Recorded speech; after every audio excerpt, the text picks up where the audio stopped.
The local Catholic church had a problem. You see, the building was 150 years old and had a slate roof, and that roof was leaking in multiple places.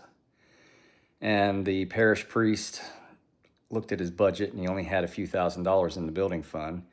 But then he got a couple of estimates from roofing contractors, and they came in well north of $400,000 to fix the roof.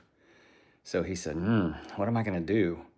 And he prayed to God for an inspiring sermon that he could give at the next Mass, something that would relate to the congregation the moral obligation they had to fix the house of the Lord. So he gave his most rousing sermon. It was wonderful. The words flowed off of his tongue. And then he finished it by saying, and congregation, you have a moral obligation to fund the repairs to the house of the Lord. So he sent the collection plate around.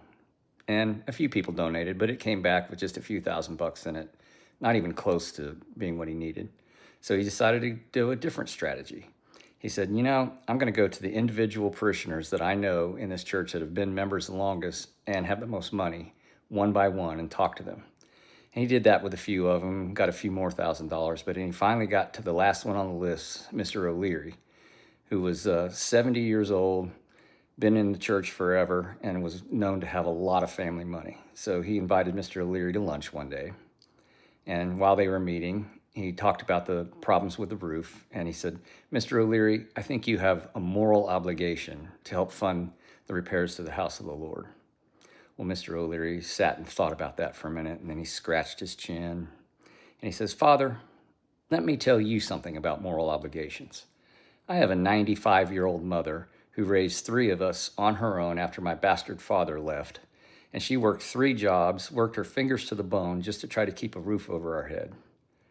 And now she has Alzheimer's and she's declining, and I have a moral obligation to make sure her last couple of years on this earth are spent in comfort.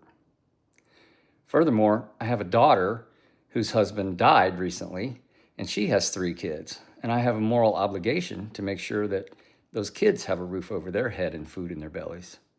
And lastly, Father, I have a son who contracted AIDS from a blood transfusion through no fault of his own. I have a moral obligation to make sure that I fund research to cure this awful disease and to make sure that he gets the medical treatment he needs.